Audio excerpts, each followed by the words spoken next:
तो आपने देखा होगा हम कहते हैं उससे ज्यादा आती है। राजस्थान की परंपरा कायम रहेगी और प्रचंड बहुमत के साथ देश में फिर से मोदी जी की सरकार बनेगी। हमने कहा है आपको कि पूरे देश के अंदर मोदी जी का विश्वास है और मोदी जी का विश्वास जनता के अंदर इतना है कि लोगों को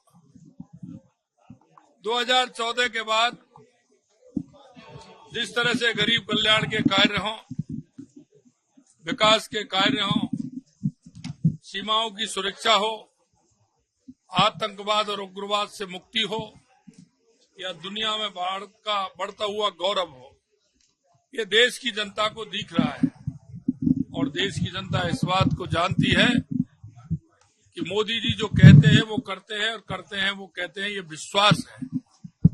और इस विश्वास पर मैं कह सकता हूं कि जो हमने नारा दिया 4 जून 400 पार, क्योंकि आंकड़े हमेशा जो आपने देखे हैं बताते हैं, ये हमेशा ऐसे ही कहते हैं, लेकिन जब सीटें आती हैं तो आपने देखा होगा हम कहते हैं उससे ज्यादा आती है। मुझे विश्वास है 4 जून को बहुत बड़े बहुमत के साथ भारतीय जनता पार्टी आ रही है। माननीय हमारे नरेंद्र मोदी जी तीसरी बार देश के प्रधानमंत्री के रूप में शपथ लेंगे। राजस्थान में मैंने आपको बताया, पहले भी बताया और आज भी बता रहा हूं कि 25 की 25 सीट हम जीतेंगे। और आप पुराना एग्जिट पोल भी देख लीजिए, वो भी यही कहते थे, आज भी यही है। हमें विश्वास है क्योंकि जिस तरह से राजस्थान की जनता ने भारतीय जनता के पार्टी के काम पर, मोदी जी पर जिस तरह से विश्वास किया है, हमें पता है 25 की 25 सीट भारतीय जनता पार्टी की आएगी। और प्रचंड बहुमत के साथ देश में फिर से मोदी जी की सरकार बनेगी।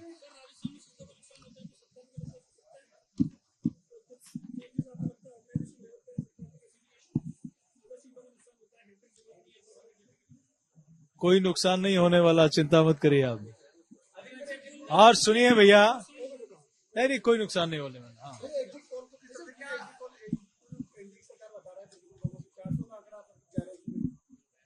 स्पष्ट रूप से एनडीए की सरकार बन रही है और मोदी जी तीसरी बार प्रचंड बहुमत के साथ देश की जनता का साथ, स्नेह और समर्थन नरेंद्र मोदी जी के साथ है, भारतीय जनता पार्टी के साथ है।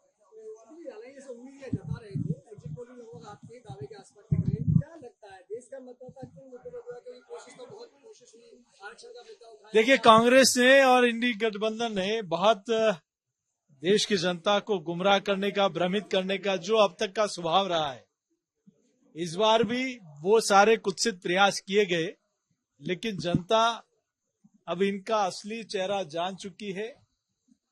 आप देखिए किस प्रकार की विडंबना है कि कांग्रेस के नेता खुद हाथ को वोट नहीं डाल पा रहे हैं। दिल्ली में गठबंधन है, पंजाब में जाके आपस में एक दूसरे को गाली दे रहे हैं, लेकिन फिर भी मजबूरी का गठबंधन है। मजबूरी किस बात की कि मोदी जी फिर से प्रधानमंत्री नहीं बने।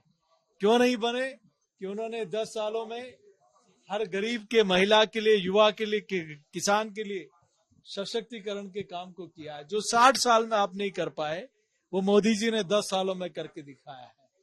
मोदी जी को क्यों रोकना है कि मोदी जी ने राम मंदिर बनवा दिया। मोदी जी को क्यों रोकना है कि मोदी जी ने धारा 370 हटा दी। मोदी जी ने देश को सशक्त कर दिया, आर्थिक रूप से विश्व की 5वीं बड़ी शक्ति बन गया और आने वाले दिनों में तीसरी शक्ति बनने जा रहा है। आखिर कोई कारण, लेकिन जनता अब इनका झूठ असली चेहरा जान गई। इसलिए देश की जनता का स्नेह, समर्थन, आशीर्वाद नरेंद्र मोदी जी के साथ है और 4 जून को प्रचंड बहुमत के साथ मोदी जी फिर से देश के प्रधानमंत्री